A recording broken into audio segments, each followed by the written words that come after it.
Did you finish Gen V? No, I didn't. I actually fell off of it.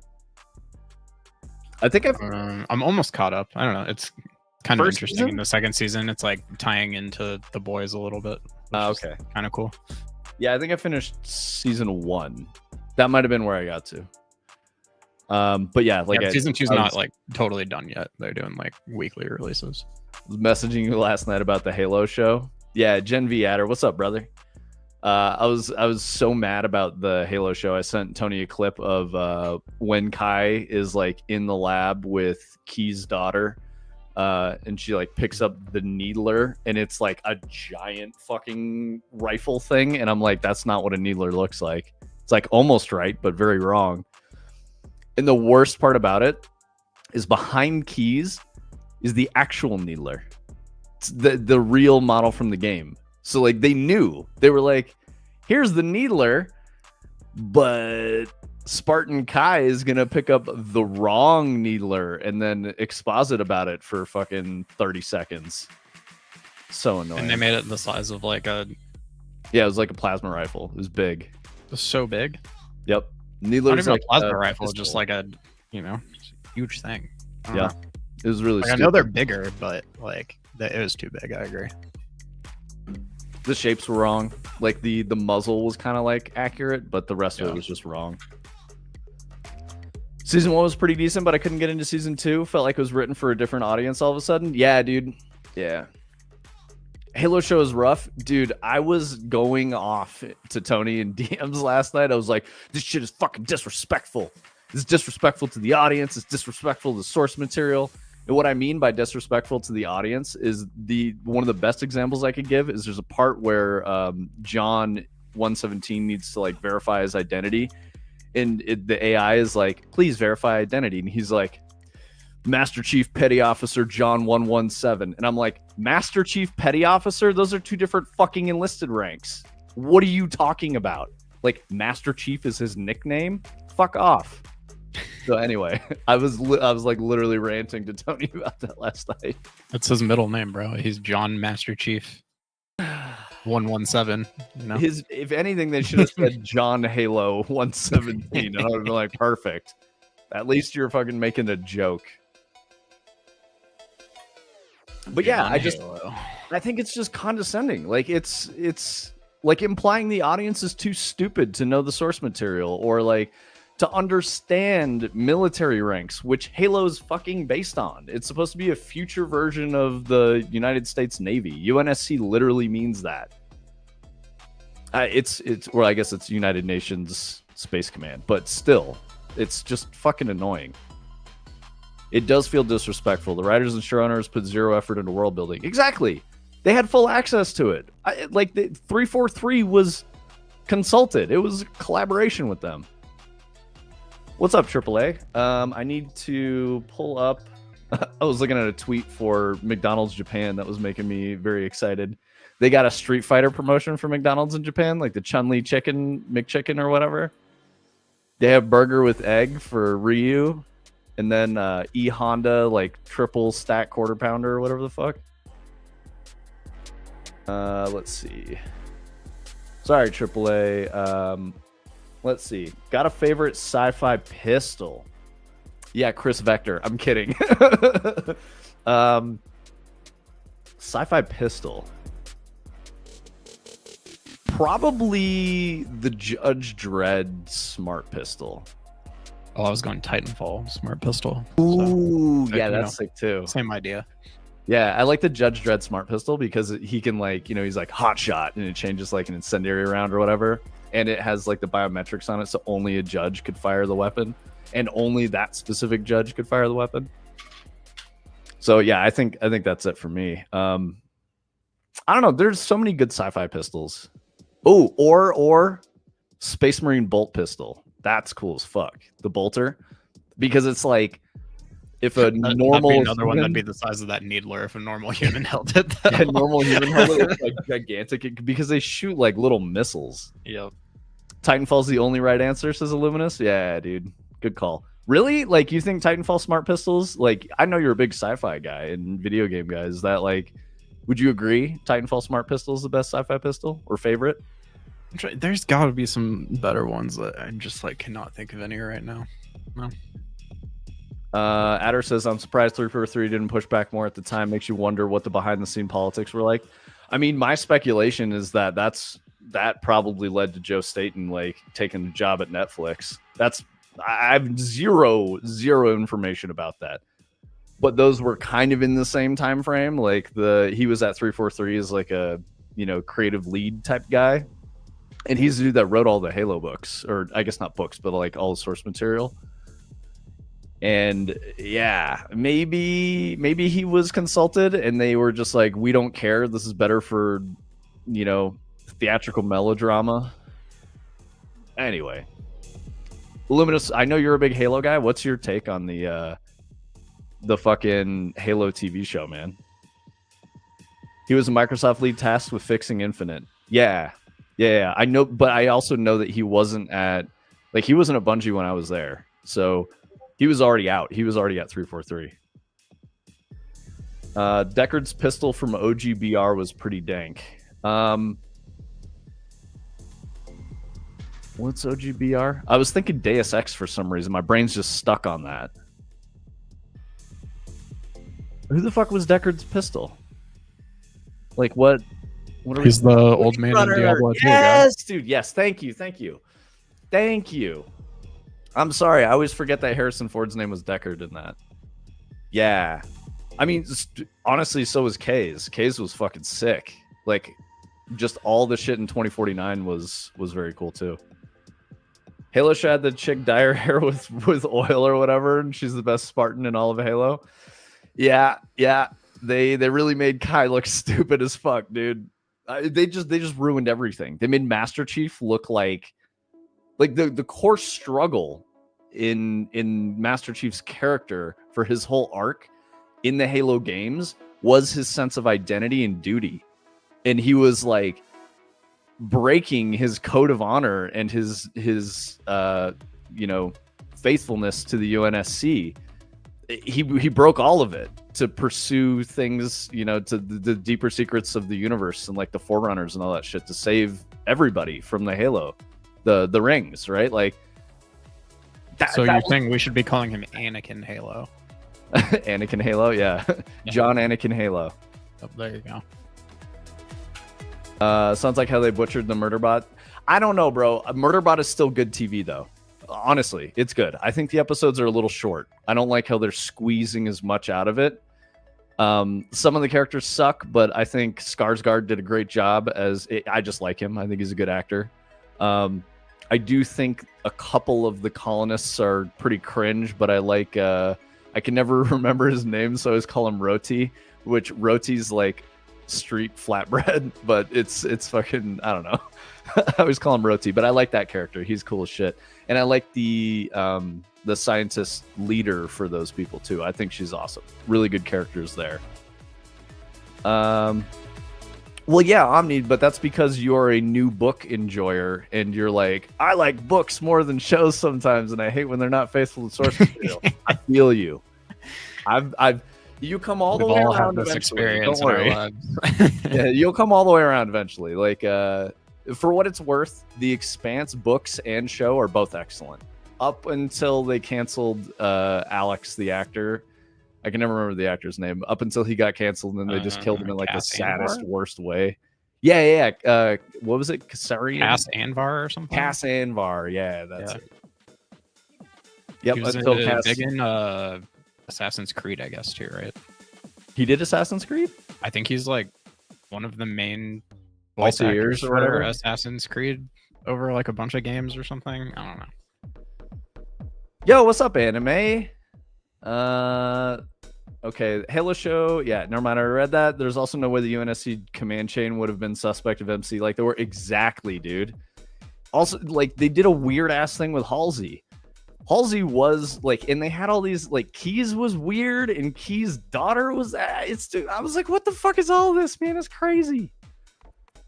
The new boss guy they added in season 2 after pretty quickly pushing Halsey out of the show was bizarre. Episode 2 of season 2 right now. I'm almost at season 2, so I'll get there. I will say when McKee, the weird like Forerunner Jean's human that was living with the Covenant is totally bizarre with her fingernail fucking laser blade. Like that shit was pissing me off. That character is so pointless. I really, really hated that character. Also, since we're on it, Quan Ha and that whole storyline with Soren was completely stupid. I hated that shit. Murderbot TV show. Yes, anime. It's based off the books. Still have not read The Expanse, but I did like watching season 1. Dude, The Expanse are very, very good books. Like it holds up. You should definitely read those if you're looking for some sci-fi. And then watch all of the show too. I would say the TV show starts to get a little sloppy at season 3. Is it season 3, Tony? Which is the season when it got weird because Bezos bought it? It's after season. It's either season 5 and 6 or season 4, 5, and 6 are after Bezos bought it. I don't think it gets weird, but like the production quality definitely goes up a lot, and it feels different. That's for sure.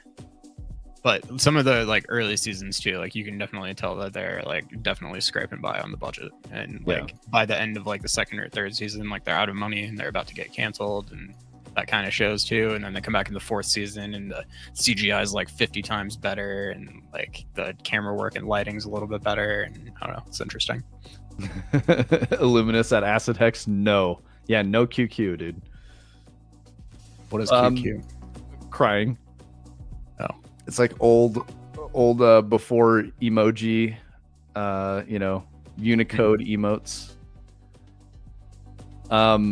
So I will say this: The Expanse is probably the best sci-fi television in the last decade for sure. It's really, really, really good. So very worth. Amazon Prime, I think, is where you can watch it all. It was on Sci-Fi for the first couple seasons, and then it was getting canceled, and Jeff Bezos loved it so much that he bought it as a pet project and funded it for a couple more seasons. And then it really started to run out of steam, and like the last couple seasons get kind of janky, but it's still really, really good.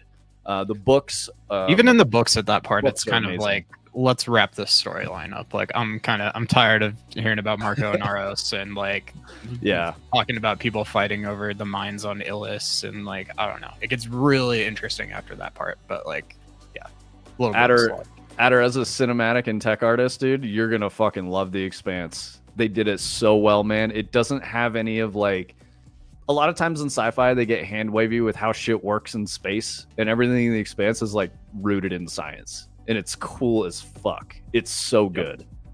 I will say that they kind of did the Belters a little wrong compared to the books, but I mean, I like the way they did it in the show, because otherwise it would have to be a heavy use of like prosthetics and shit to like make it convincing to match the description of the Belters in the books. But it's okay. The language they use is very cool.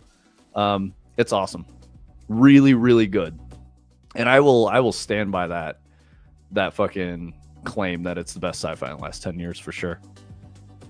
Dark was awesome, and then they made that show 1899 that was really fucking interesting. It got canceled after one season. Some good psychological horror there. Oh, it was so fucking interesting. Yep. I was getting advertised Outer Range the other day too, which I forgot about that. Pisses me off because they never explained a single interesting thing in that show, and it had so many things I wanted to know.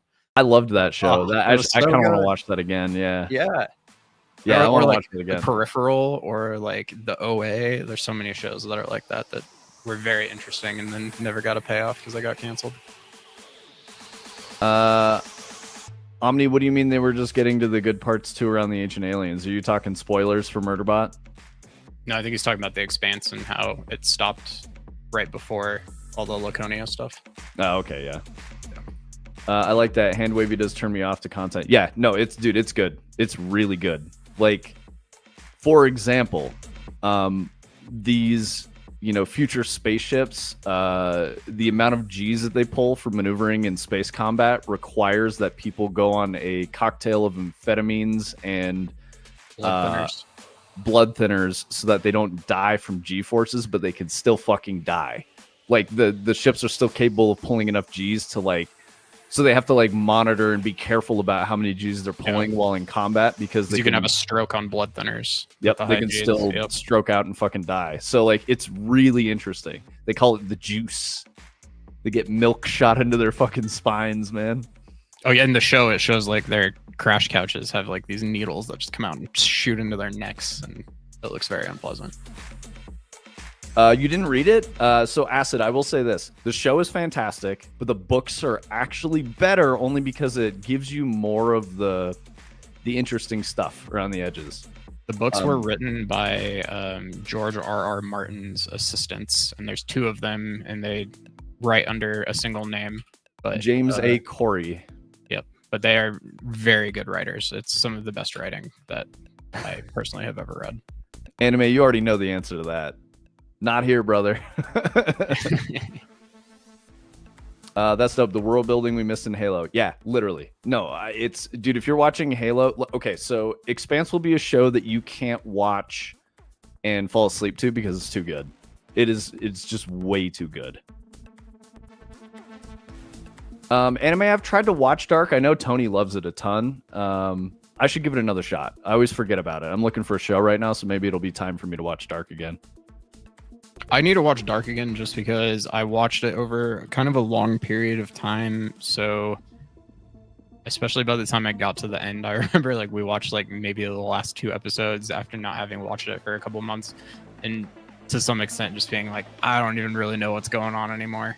So I always said I need to kind of just like sit down and watch the whole thing again in one sitting and, you know, follow the plot a little closer now that I have an idea of what's going on. Okay. Acid says hope Friendly Fire isn't on. Dude, Friendly Fire and Battlefield would make me not want to play it. Oh my god. That would be crazy.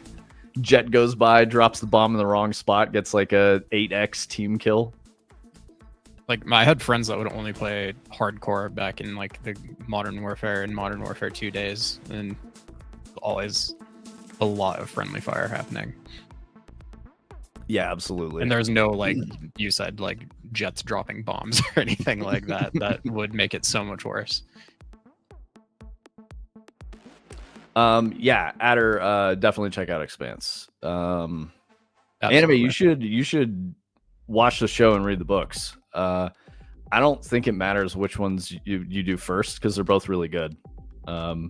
I've heard the argument made that you could start the books after the show ends, and the show did a good enough job that you're not actually missing literally any important plot point if you remember the show really well. Obviously, you should read the books because they're really good. Yep. But if you just were like, I just kind of want to know what happens after, and I remember all the plot points from the show, you could really start on the 6th book and kind of just read the parts that the show didn't cover, and you would know exactly what was going on.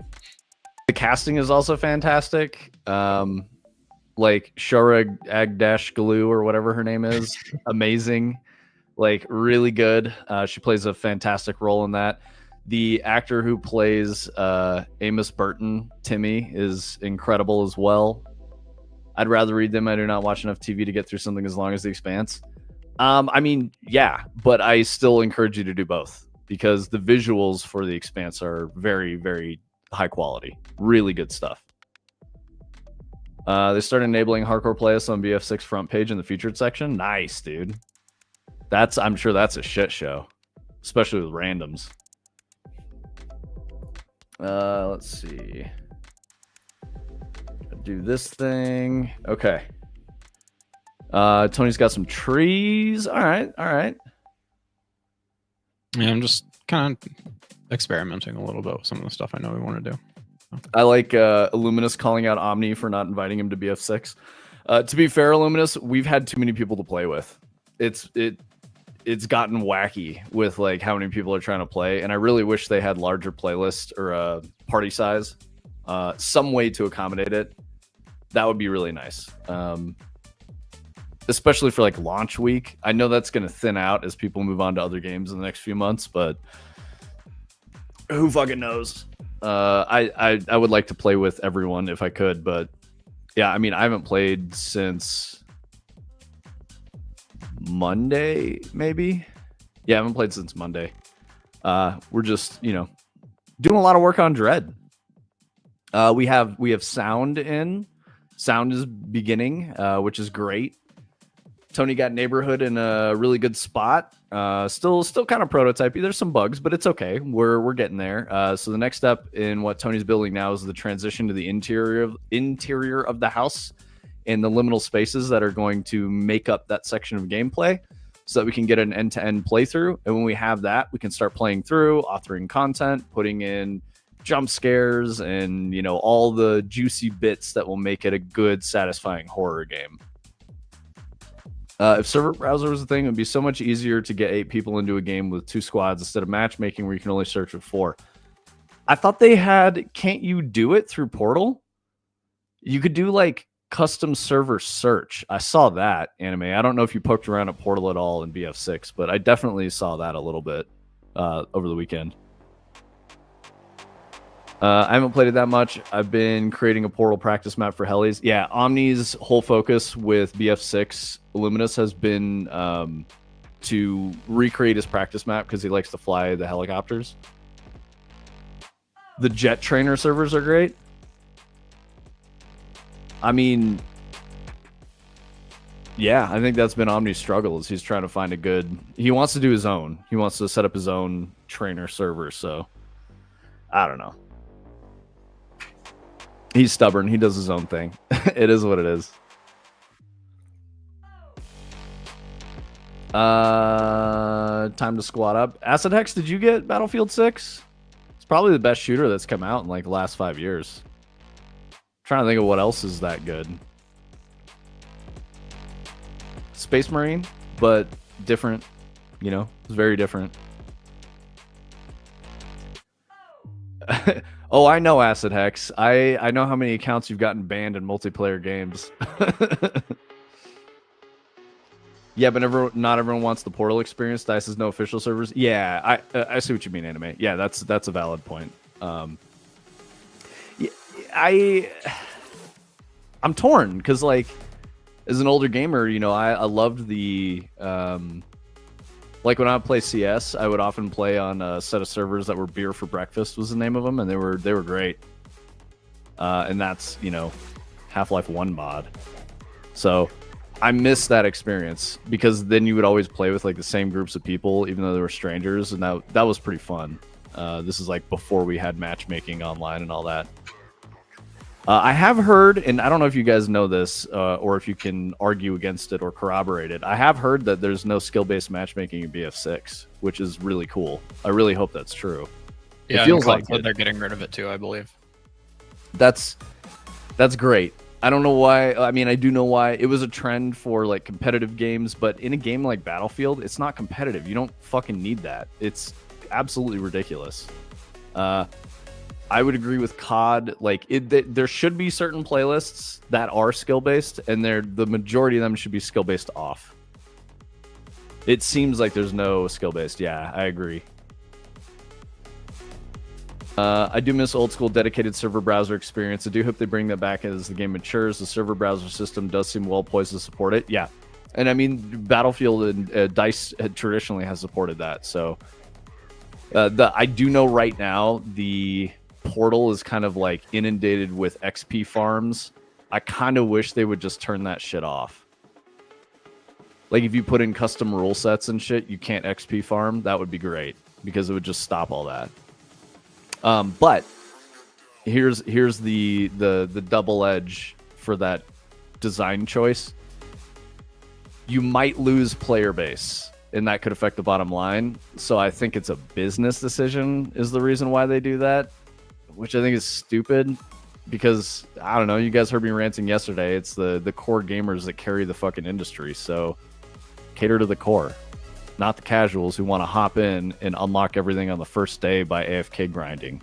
That's crazy. There sort of are persistent lobbies, Anime. If you stay in the hopper, you can... I've noticed it queuing solo. You can stay in with the same people. And I definitely had some games when I was playing solo that, like, we just started fucking vibing. Like, the randoms I was playing with in my squad, like, we were all recognizing each other and, like, helping each other out with no verbal communication, and it was working really well. Oftentimes when you're playing with randoms, no one will revive anyone. Like, everyone's just kind of playing their own game. But because we were doing really well, like people just started playing together like naturally, and it was working out. We were having a great time. They have that already. If you do advanced rules, XP gets cut down quite a bit. Yeah, but Omni, people are still AFK farming. Like this is the thing I'm trying to say. If you give players the option to do degenerate self-destructive behavior, they will fucking do it every time. The best case that I can give you is the loot cave in Destiny. Players stood on a hillside and held down the trigger and shot into a fucking hole where enemies would spawn repeatedly because they thought it was the most efficient way to farm. It literally was not. It was statistically worse than just playing strikes or patrol mode, but players still did it by massive numbers, and they had to disable it. They had to figure out a way to, so there was like a spawn exclusion volume and some custom shit that they did to turn off that location. It was so stupid. It was absolutely crazy.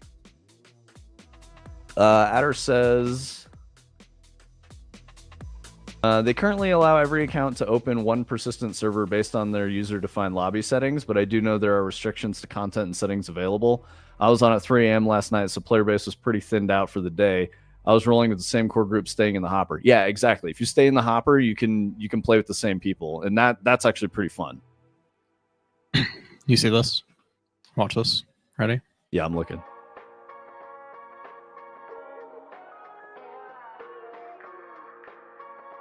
Where'd it go? Oh shit, dude. That's pretty good. Nice. Nice. I was thinking, do this one for the forest. You could put the house in the forest then. So you went in the house, went up the stairs, went in the forest, and now the house is in the forest again. Oh, I love that, actually. You go back in the house, and then instead of going upstairs, as you move through the house, we could do the kind of the same thing I just did here. But every time you go through a doorway and you turn around, it's just a wall. And yes. Then you get in the bathroom, and then this also kind of like gets them where they need to go because they can only go one way. So they get in the bathroom, and then there's like the tunnel thing we did yesterday into the pool room. But the doors are just like disappearing behind them every time they walk through one. I love that. Because I mean, that's the thing that we have to solve for is we actually have to stop the player from going backwards because it won't be good behavior. We don't want them to go backwards. We want to always give them a choice of forward, left, or right. And in the the intersection model that we have for the gameplay system, we have to stop them from going backwards. So maybe they're like going to do that. So maybe they find it again. This is a wall now. There's no stairs, and this is probably a wall when there are stairs the first time, or like the door shut or something. And then they can go in here. Again, this door is disappearing behind them. That door is disappearing behind them. They go in here. Probably this. I think this is the bathroom. So it's either that one or this one. We'll have to choose. One of these doors is open. The other one isn't. They walk through it. It turns into a wall behind them. And then like the tunnel's probably right here. Or maybe we could go back out the front to make it more impossible. So nice, dude. Yeah, I like it. Well, going backwards is bad. We want to always keep moving forward. But yeah, well, no, not backwards. But I'm just saying, like, if you came in the front of the house here and then you went left, like, you would assume that the exterior wall of the house is there. But if you came in here and then there was a tunnel right here, and then the front door is in front of you again, and you're like, wait, what? Yeah, no, I'm with you on that. Yeah.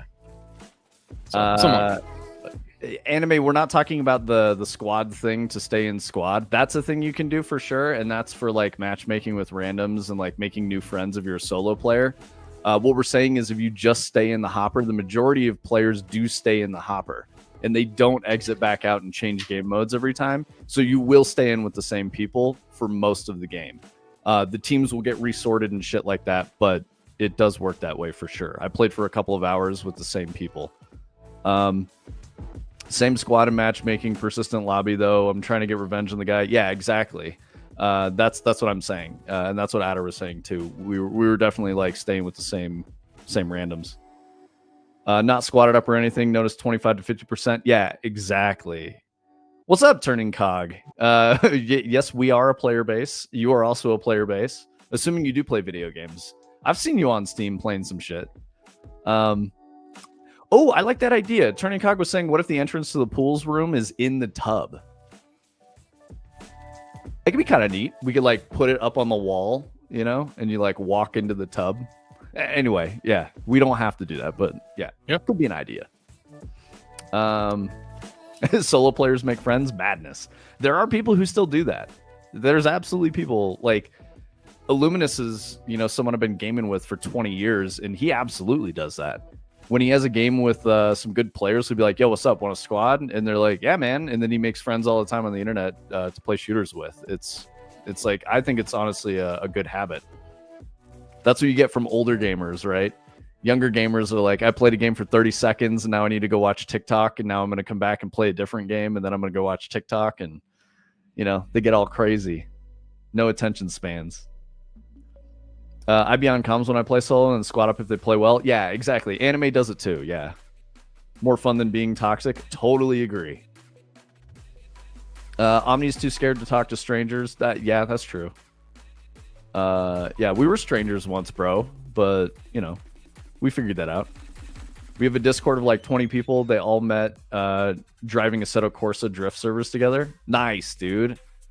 See, gamer culture is still alive, despite what AAA wants to tell you and to remove all these social features because they're like, most people don't do it. Yeah, they don't do it because you don't fucking let them do it, but they want to do it. Illumina said, talking to random strangers led to me being called as a witness in federal court on Tuesday. What? I know the story, but that's really funny for Twitch chat, dude. That's crazy. Oh shit, I missed messages from AAA. Red versus Blue is better than the Halo better Halo show than the Halo show. Yeah. Yeah, valid, dude. Massively true. Is there a show or movie that is better than the books? That's a fucking good one. They always say Fight Club is better than the book. Like, I think the writer of Fight Club says that the movie's better than the book.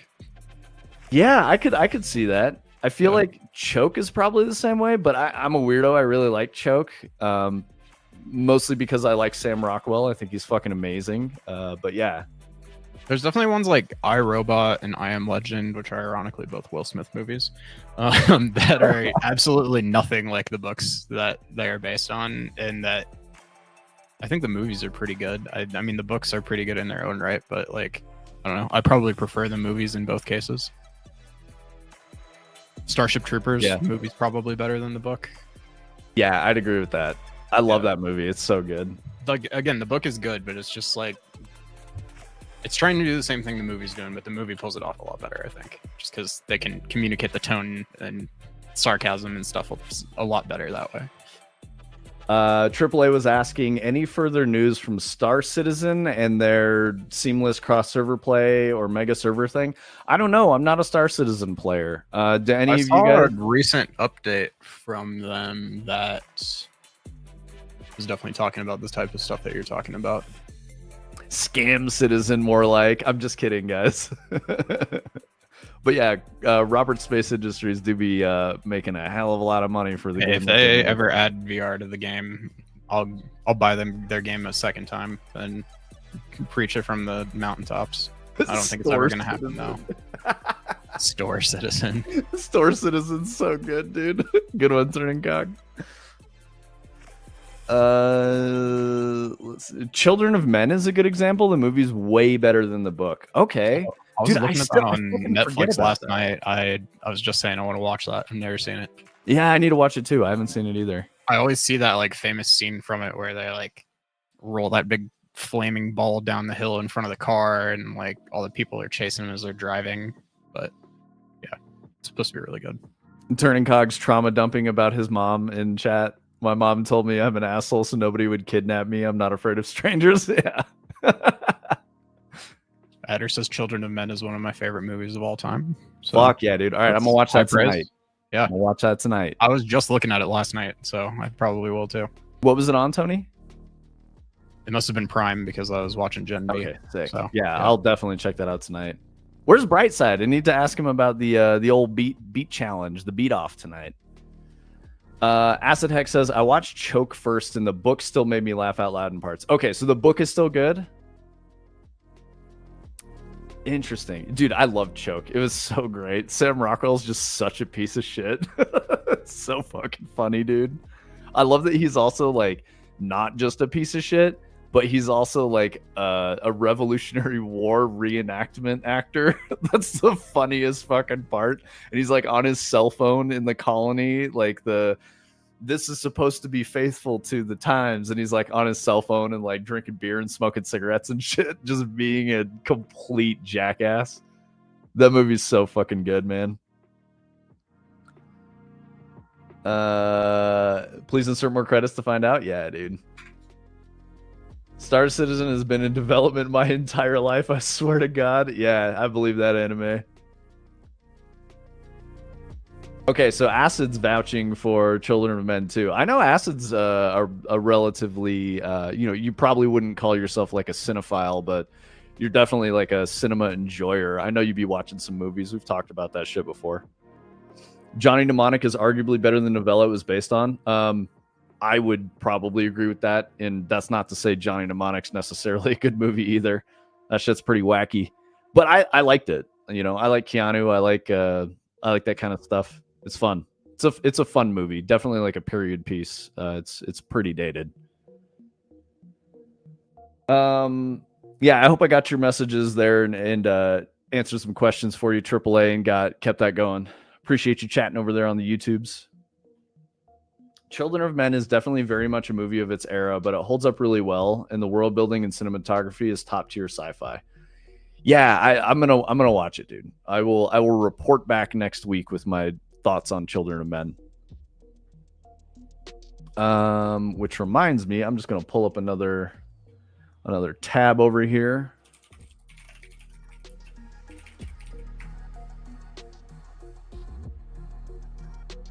Oh, you fuck. I'm not logged into my Amazon account. I'm not doing that right now. Pain in the ass. Be prepared to cry. I mean, you don't know how hard it is for me to cry, dog. It's a challenge. The things that get me, okay, I'll say this. The last time I had some emotional reactions to like a film were Soul Survivor. That one got me. But it's because of like all the military and my friends and family and like social circles and shit. So that one got me.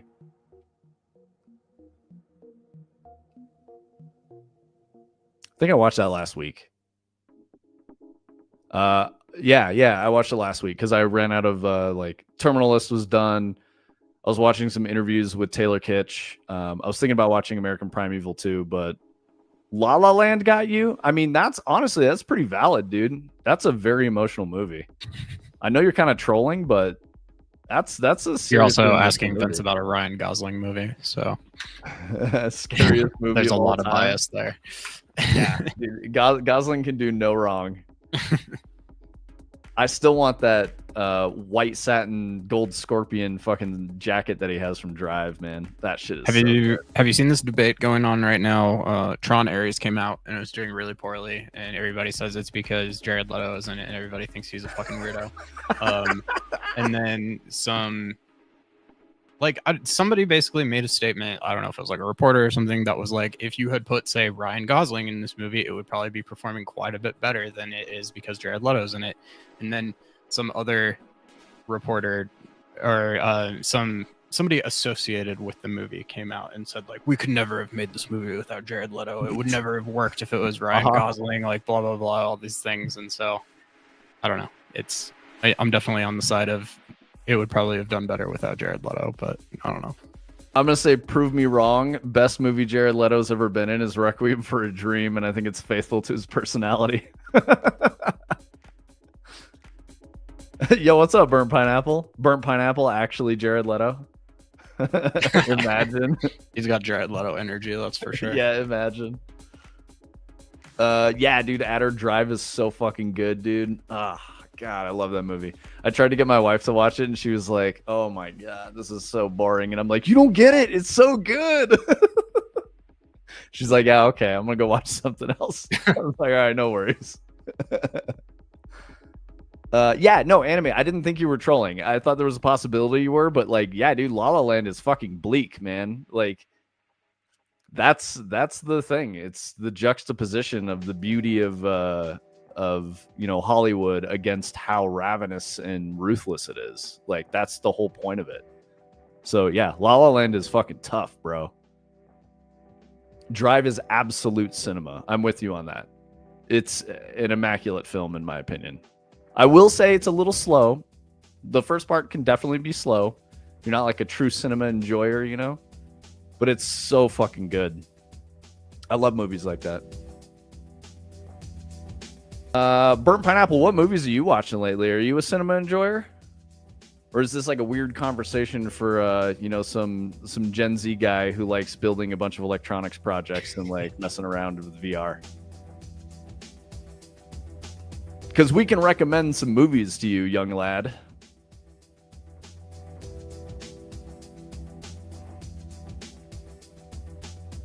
Actually, we could probably recommend some movies that'll get you in trouble with your parents.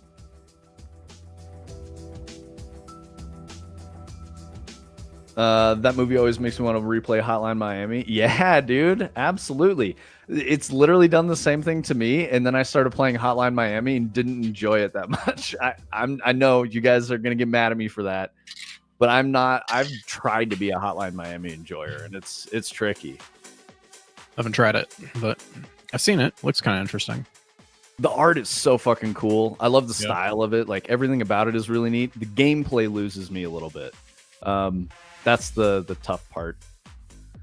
Me and my dad spent the last 8 months remodeling a room from bare bones concrete. It's basically complete with everything like electricity and drywall and everything, but we got furniture from Wayfair and it had to be repackaged by FedEx and they just suck with packaging. Yeah, I would believe that.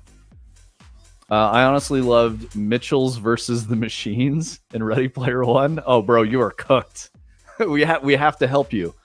What's some good cinema for someone who's old enough to be on Twitch.television? What should we recommend to this young lad? But like, not old enough to go see serious, grown-up films that might be scarring, right? Alien. Actually, yeah. I was gonna say Aliens and Annihilation. Yep. Terminator 2 Judgment Day. Yep.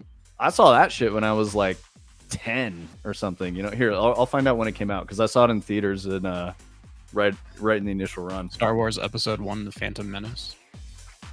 1991. Okay, so I saw that when I was like 8 years old. Yeah, 8 or 9 years old. So I haven't seen The Thing. I need to watch The Thing. The Thing's good too. Ooh, Lost in Translation anime. What a fucking recommendation. Yeah, dude. Oh, you've seen Men in Black 1 and 2. All right. That's OG Blade Runner or 2049 anime. Because I feel like if you're a younger person, OG probably will miss hard. Because it's just weird, especially if you're trying to get into cinema. 2048. Yeah, don't watch Blade Runner 2048. That doesn't exist. I saw you correct yourself. I'm just fucking around. But yeah, Blade Runner 2049 is fantastic. Like, any Denis Villeneuve film, Burnt Pineapple is a good watch. It depends on, like, are you into sci-fi or, like, it seems like you're kind of a sci-fi person. So if you are, 2049 is, I've seen it so many times. You've watched Air?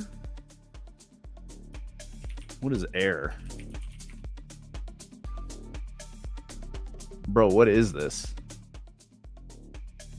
It has Leo in it? No. Jason Bateman, Ben Affleck, Matt Damon.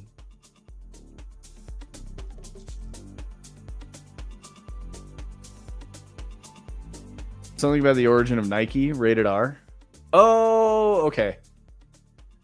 Did you like it? What were your thoughts on Air? Because this will probably help us make you recommendations. You did like it. Okay. Cool. All right, so you've got some potential as like a film enjoyer. Some people will watch stuff like that, especially when they're younger, and be like, I don't get it, this sucked. I wanna watch something like The Matrix. waiting for chat to get mad about that. Dude, this lady next to me on my flight home from London was from Montana. We like talked to her a little bit, and then I noticed she was watching The Matrix while we were on the flight, and I was like, "Oh, this lady's awesome!" And then she turned it off like maybe 25 minutes. Oh, she gave up on it. Oh, no, lady, why? I was like, so this is the time in your life where you saw The Matrix and was like, yeah, I'm gonna try it now. Like on a flight back to Colorado from London. Interesting. Ooh. AAA Battery says Jurassic Park. I agree. I saw that when I was young, and that was a great movie. Really good. The original Jurassic Park, not the new shit. Watch the old one. Good Will Hunting. Yeah, Good Will Hunting's a good movie suggestion. Did you like Jurassic Park, Burnt Pineapple? Dark City. I like Dark City. That's very artsy. That's a good film. Totally agree. Yeah, if you want to get a little weird with your film, watch Dark City. That's a great one. It'll probably give you some spooky vibes and weird you out, but it's a good movie. Yeah, Nolan, Christopher Nolan movies are generally good too. You don't remember if you like Jurassic Park, watch it again. If you don't remember it, definitely watch it again, man. I went to opening night. I was the only kid going to the theater, and like the randoms in the line were like, "Dude, it's so cool that you're bringing your kid here," to my mom. And I was like, "What's up, guys?" I was like, "I'm scared, but I like dinosaurs." They were like, "It's all right, buddy. You can do it. This is going to be an awesome movie." I like how you had the Hammer Joe voice as a small child. Those dudes are called Hammer Joes. Exactly. AAA says, I saw Shawshank in theaters. Didn't care for it at all. Watching it again 15 years later, absolutely amazing. Yeah, I mean, that's pretty real. I feel like you have to be like emotionally and mentally mature enough to appreciate Shawshank. Like you have to have like seen some shit, you know? And then you're like, oh man, this is a good story.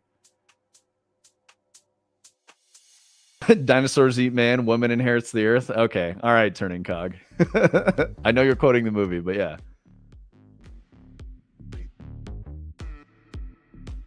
The quips. Ellie, calm down. Fifth Element, obviously. Actually, Fifth Element and Chappie are great suggestions.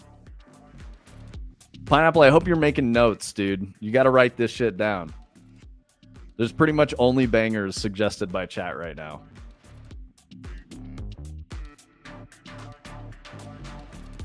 Shawshank Redemption is good too. You might appreciate it. I don't know your psyche enough, but there was one movie I watched recently. I forgot the name, but it released last year, and it was about some guy accidentally getting shipped in the military, and his crew fights aliens, but he killed a rare alien and basically became Groundhog Day. That is called The Edge of Tomorrow. That is probably one of my favorite movies, actually. That is a great movie. I fucking love that movie. It's so good. That's a great movie. It's not goofy, dude. That's a good movie. Man, so good. Acid Hex says Shawshank was the first rated R movie he bragged about to adults. True story. Nice.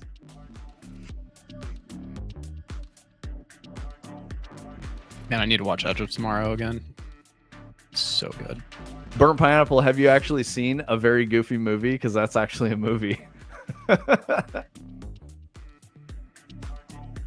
Yeah, they're all good recommendations. Like I don't take any, like I can't really argue with any of the recommendations you guys have thrown in there.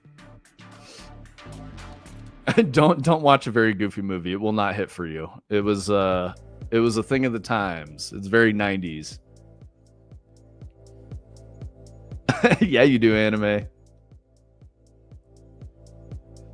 Okay, so Pineapple, tell me what you didn't like about Edge of Tomorrow, because I want to know. A Very Goofy Movie rocks. It's definitely like a father-son movie, you know? Like that's the whole vibe. Oh, you did like it. Oh, so were you just worried that we were going to think it was a goofy movie, like that it was like not serious enough or something, or we would like make fun of you for liking it?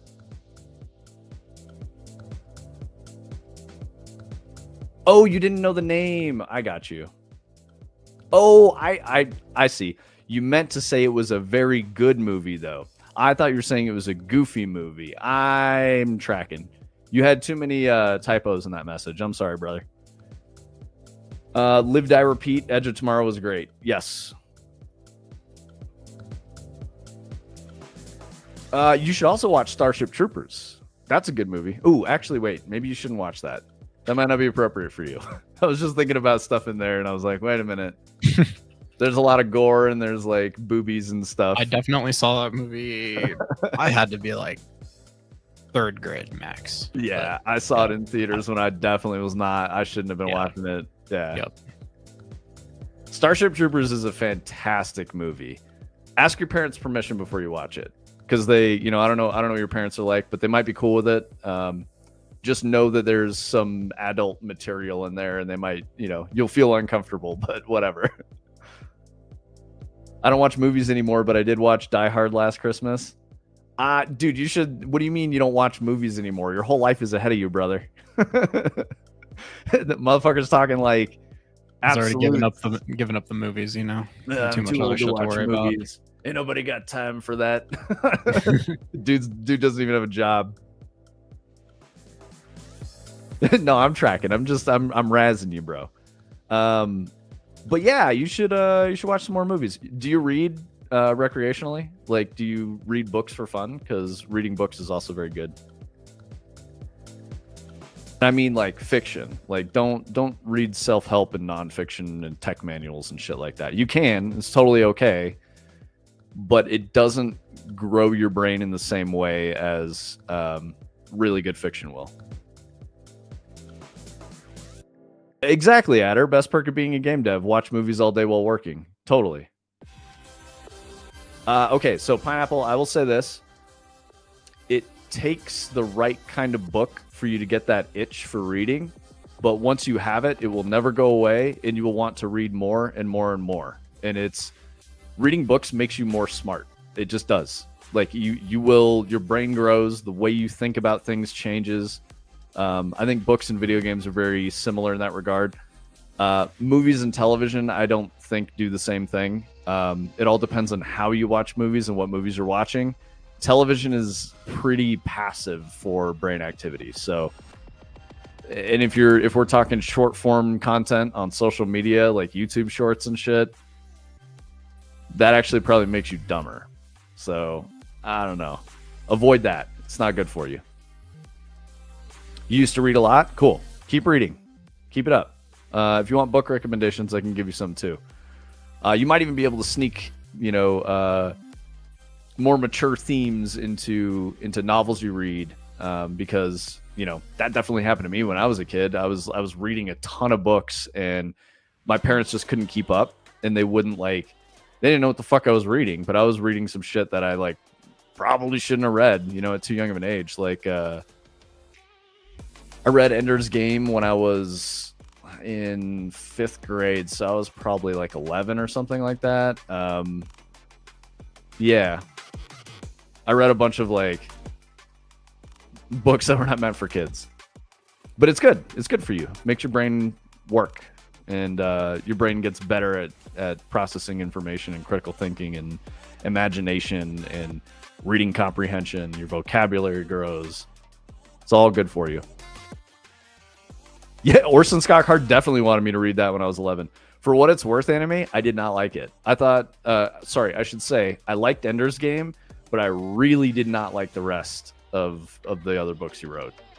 Speaker for the Dead, I think, was the second one I read, and I was like, fuck this sucks. I've started that book 10 times and just been like, nah, not feeling this. Nope, can't do it. Yep. Thank you. I've had so many people get mad at me for that, and they're like, dude, you just didn't give it a chance, or you didn't get it. And I'm like, no, it's just ass. There's so many different books to read. Why would I continue reading a shitty book? So, yeah, it wasn't for me. And I read the whole fucking thing, too, before I was like, nope. But that's how I'd be doing. If I'm reading a book, or watching a movie, even if it's bad. Like I was telling you guys about Vivarium, I watched that whole last movie. And I was struggling with it. I was like, oh my God, this sucks. And then certain things would happen. I was like, okay, that was kind of cool. I'm back in. And then it would just suck again for fucking 20 minutes. I do also be watching some bad movies. But yeah, I like to give the thing. Yes, Brightside, you got first. Congratulations, bro. Welcome, dude. Brightside, I DM'd you a suggestion for the beat off tonight. So I hope that I hope you like it. Also, you don't have to do any of my suggestions. If you got stuff going on, you're totally cool to do your own thing, brother.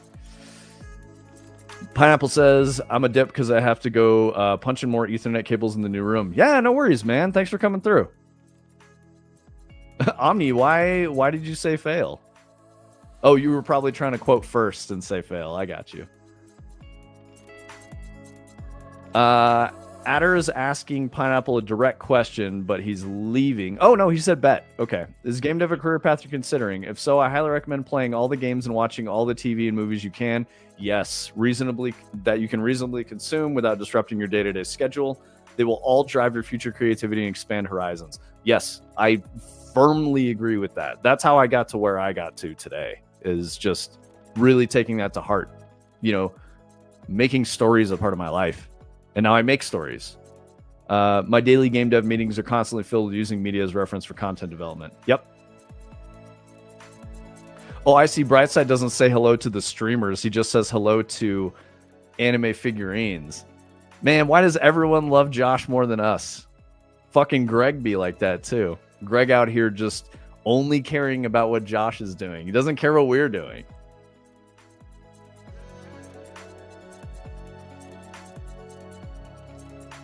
AAA, sorry, I missed some more YouTube chat. District 9 is a great suggestion. I like that too. I would say any of... Is it Bloomkamp? Is that his name? I think so. His movies are all kind of the same. I think District 9 is the best one. I do still really like Chappie, and I did like Elysium. But they're all kind of the same story, if that makes sense. They just have different, you know, progression of plot and stuff like that. The TV is called the Idiot Box for a reason. Yeah. I used some editorial commentary there to remove all your double negatives so that it made more sense to me as I read it. But I think that's what you're trying to say. RoboCop, Demolition Man, Max Headroom. Max Headroom? Nah, dude. Demolition Man, though, for sure. I mean, anything based off of Brave New World is good. One day they'll shoot another District 9. Nice.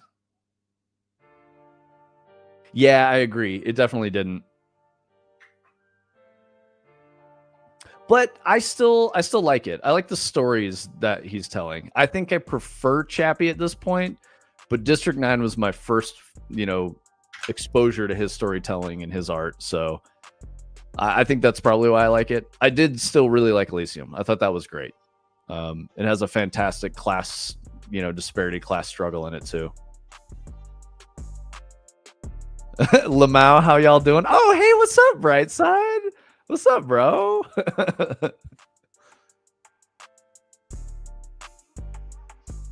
Yeah, I hope you like the suggestion I sent you in the DM. That shit has been stuck in my head all day, and I love it.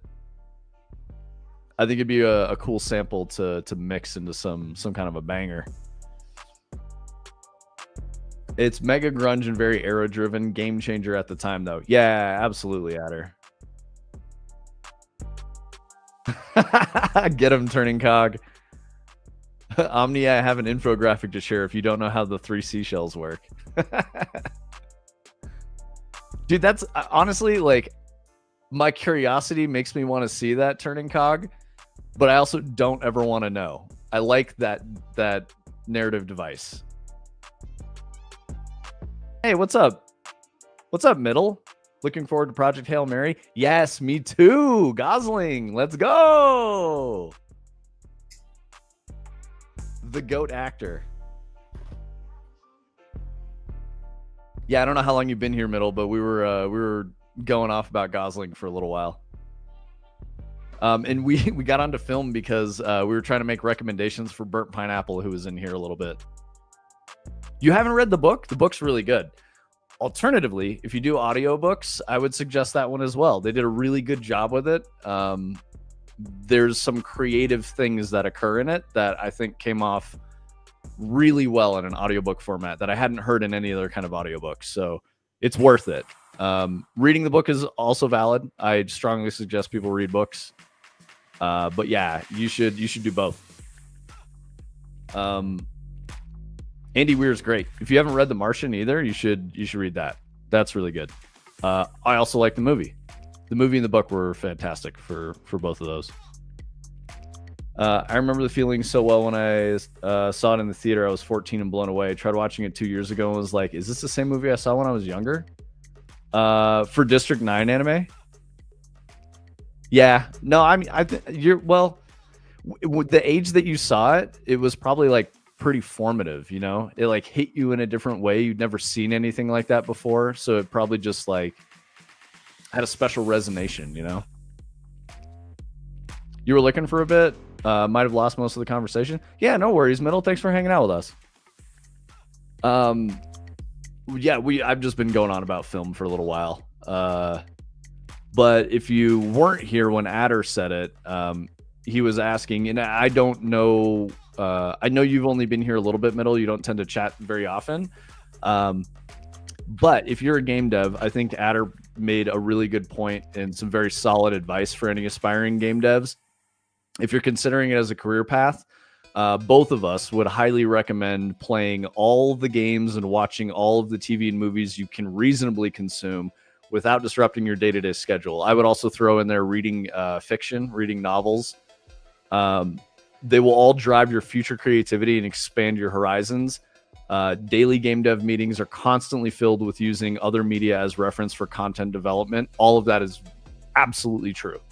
Both of us are, successful AAA devs, and we've been doing this for a while. So there's a lot of art that artists use for inspiration to create new art with.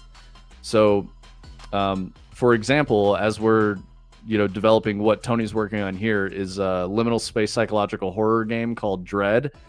And I've watched a bunch of psychological horror films to get into the correct headspace, think about things that we should put into the game, different ideas and concepts and, visual art and stuff like that, different ways to approach psychological horror, and then make a video game inspired by a lot of those different kinds of media. So it's a part of the process, and it helps you make really good stuff. So if that's what you're already doing, awesome. If it's something that you're getting into, you should definitely make some time for yourself to do those activities. Books definitely should have been added to that list. I grew up reading, but mostly shifted to digital media as my day got busier. Dude, it's really hard to find time to read, for sure. And I know that some people make it a habit of like reading before bed. Tony, I know you do that. It can be difficult when you only read before you go to bed, it can be hard to like retain that information because like you'll get really sleepy and fall asleep. So finding the habit that I got into for a little bit, especially during summer months, is I will sit on my porch at my house in like the afternoon, evening. So from like 5 until 7 or 8, and I will read a book out there, in nature, and it's really nice. So that's kind of my process. The other thing I do for finding time to read books is I will audiobook in my car. So a lot of people might think that's weird, because I know most people when they're in the car, they will like listen to music. But for me, when I'm driving, most of the time I will be listening to an audiobook because there's just not another time to do that, right? So it helps me get more stories into my head. You can also watch the current news for psychological horror. I mean, I think, Mark Twain famously said, if you read the news, if you don't read the news, you're uninformed. If you do read the news, you're misinformed. So yeah, it's a difficult thing. Bars. I mean, Twain was spitting. Yep. He just said some shit that's not appropriate in today's society. Hell yeah, some of the concept art for movies made 40 years ago would be the tool to convey tomorrow's idea just because you saw something different in it. Exactly.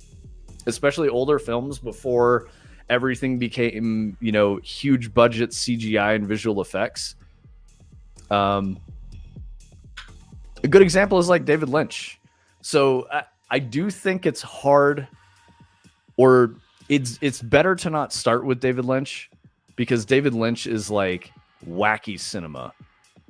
It breaks a lot of rules. He does a lot of experimental stuff, especially with storytelling and using cinema as the medium to tell a story.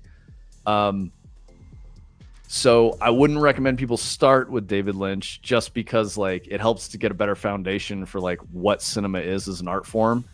Then look at how the rules get broken, and then you can appreciate him more.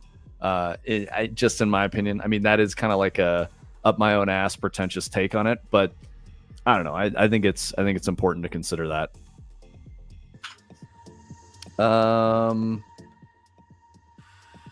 I started a new addiction for a while, collecting art books. That started to grow out of hand. Art books are great. I have a lot of art books. Absolutely. Terry Gilliam, Brazil. Is that a book? Turning Cog? It sounds familiar. Same. Had to slow down and ran out of office space, or ran out of space for bookshelves in my office. I mean, a library is a wonderful thing to have. I think everyone should have a library. I'm pretty sure I've seen Brazil, dude. But I always mix it up with City of God, which is fucking horrifying and sad.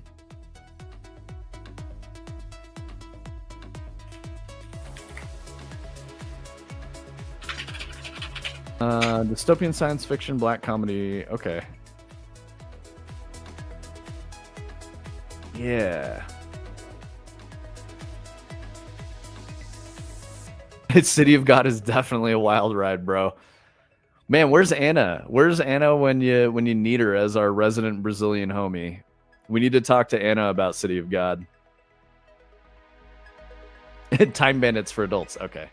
I mean, I'm old enough to know Time Bandits, so. All right, word. City of God goes crazy. It is a wild movie. Like, that's a movie that I would not recommend for Burnt Pineapple. He's just a little guy. He's just a boy. Shouldn't have done that. He's just a boy. Exactly. Definitely shouldn't have done that. He's just a boy. Like, City of God would fucking scar him, I think. It would scar me if I was, a young lad and watched that. I'd be like, what the fuck did I just see? This is all terrible. No, I mean, absolutely. There's a time and a place, though. I would think, like, appropriate age to see City of God for the first time is probably like 17, 18.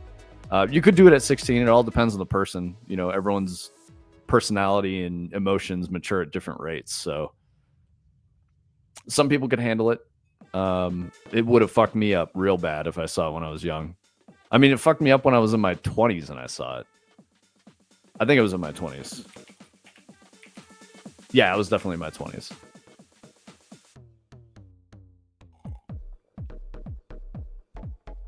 Anime, I love you, bro, but honestly, you're a little bit cooked, so I'm not surprised that you loved City of God when you were a kid. Dude, okay, no, that's a good one. Butterfly Effect when you were 12? Yeah, dude. I still have never seen that. Oh, dude, Tony, it's good. It's got Ashton Kutcher in it. I feel like it's one of those movies that like a lot of people in my life said wasn't good, and it's probably because they were maybe not smart enough to understand it. But I'd agree with that. Yeah, I always kind of got that sense, but I just never totally really got around to watching it. Yeah, yeah. It's like the people who don't like Tenet. They're not smart enough to know it. They're like, dude, this movie doesn't fucking mean anything. It's like, yeah, because it's all inference, you fucking idiot. You have to read between the lines to understand what's fucking happening. They don't exposit. They just, I don't know. You get to that point in your life where like certain people that tell you that they don't like something, and you just kind of go like, okay, I'll probably like that then. They get sorted into a list in your brain. You're like, oh, okay, I know. Yeah, I'm not going to take any recommendations on fine art from that person. Yep. They're which is fine. They probably got good recommendations for something else, but Jeff Dunham enjoyers, Oh, there you go.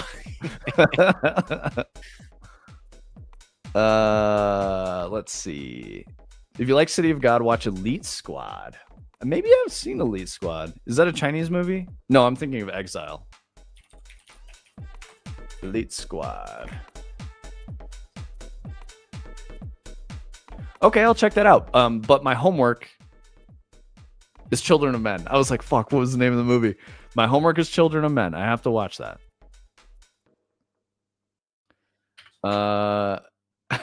I don't want to say that name at her, but yeah.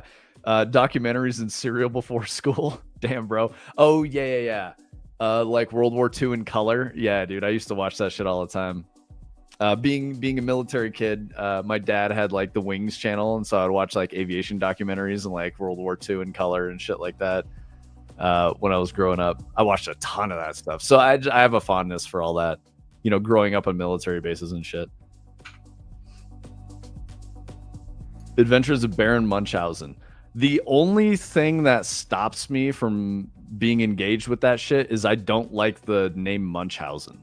It's bothersome to me. It seems like a fake name that someone fucking made up, and you know, it's like some 1960s quirky bullshit that I'm not into. So I might have just nailed exactly what it is, but I don't know. That I was gonna say, like, presumably it's some named after some like German doctor or something, but I don't know. You might be thinking of Munchausen's by proxy. Oh yeah, well, what are you talking about? A film that Turning Cog said is The Adventures of Baron Munchausen. Okay.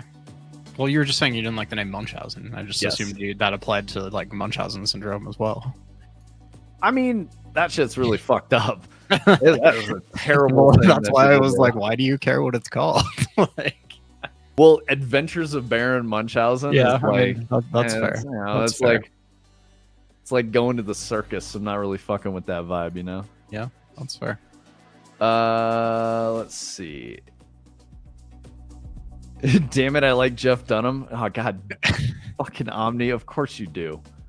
Don't worry, that's who I thought you were making fun of when you said that. I didn't even mean to. I didn't mean we to. knew that already. He told us that like a couple weeks ago, and we gave him a hard time about it. I have a better like mental image and respect for Omni than he sometimes forces upon me. I at least got him reading books, so that's a win. Dude, Jeff Dunham is low tier comedy, bro. Very terrible. Foreign movies should not be slept on. Totally agree. There's some really good foreign movies. Korean cinema is fucking fantastic. Oh, there we go. And then Adder says The Raid, Parasite, Train to Busan, Pan's Labyrinth. Yeah, bro. The Raid is sick as fuck. It was so good. Parasite, wonderful. That's Bong Joon-ho. All of his movies are really good. But you know, Old Boy falls into that. I don't know if that's Bong Joon-ho, is it? And I'm not talking the fucking remake. I'm talking the OG one. Not the remake with Josh Brolin and whatever the shit. I'm talking the 2003 film Park Chan-wook. That's it. Really good. Yeah, such a good curveball, dude. And the cinematography is fantastic. Like the scene that's shot in side profile, high contrast in a hallway with the hammer. Oh my god, that's so good. Or when he's eating the octopus and just being a fucking creeper, like weirdo guy. Super good. Because he's lost his fucking mind. Yeah, anime. Did you not know there was an American remake? Because, like, I refuse to watch that shit. Yeah, Adder, totally agree. I was like, oh my god, this is so good. All right, middle's pushing Elite Squad. Okay. Yeah, dude, the hallway scene changed fight scenes forever. It was perfect. Okay, anime, you've never watched the remake, or you never watched the 2003 OG by Park Chan-wook? Because I might be able to like FTP it to you or something. Yeah, no interest in the remake, dude. Dude, don't watch it. It's not worth, man. Yeah, do not. I've never watched it. I won't, and I'm just being a fucking hater because the original film already exists and it is fantastic. There's no reason to watch Hollywood bastardization of something that was already great. Oh, Adder's already seen Elite Squad. Okay. Do you also vouch Adder? Are you saying Middle's like correct on that? Or is this like, am I getting baited with like a Serbian film type shit? Or like Irreversible, where I'm going to be like, dude, I can't watch this. This is fucked up. Got some Disco Pups.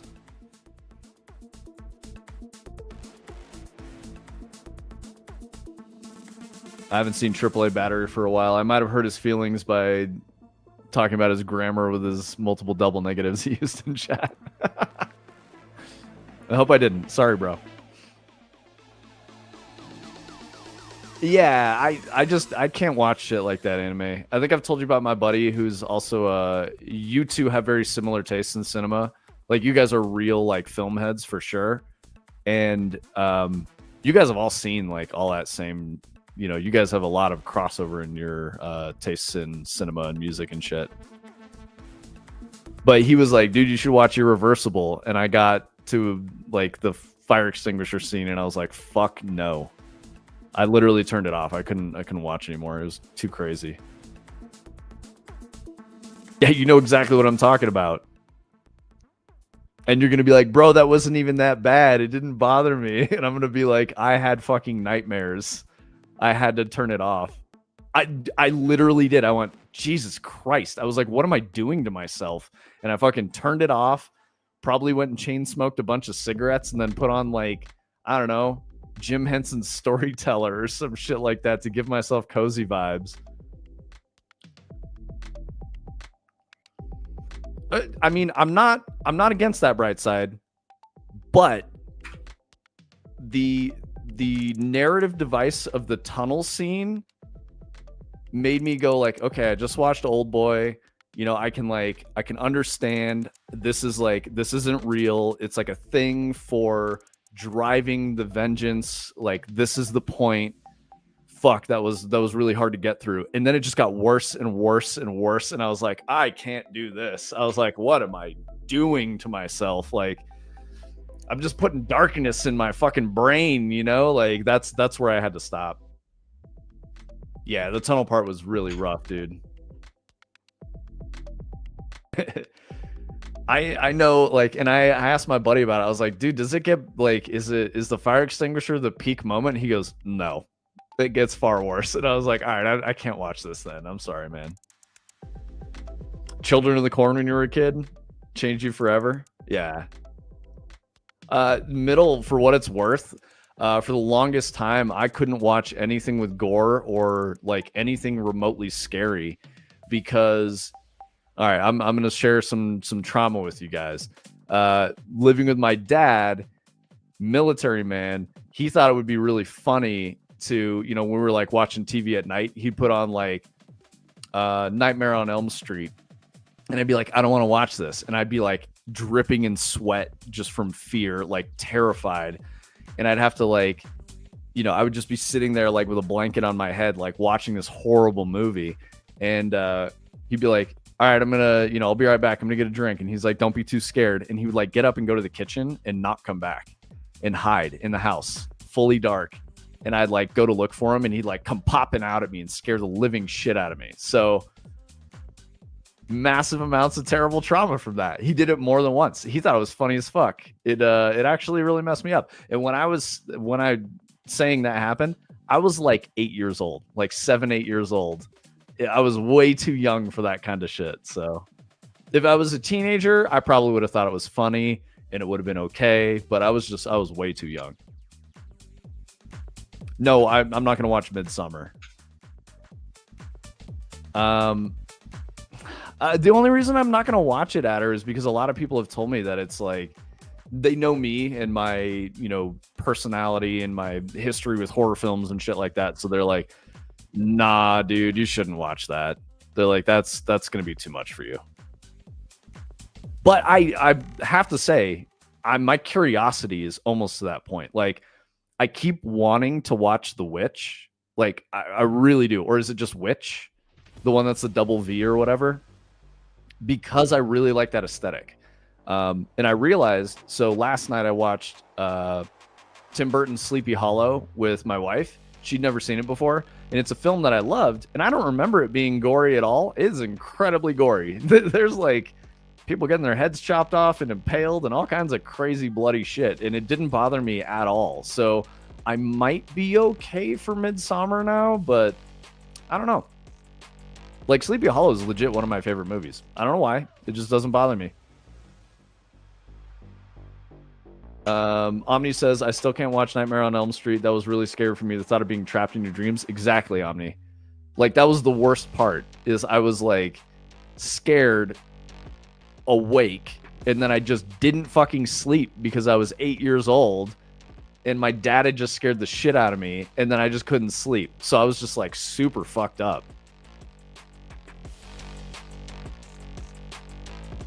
Yeah, the palette.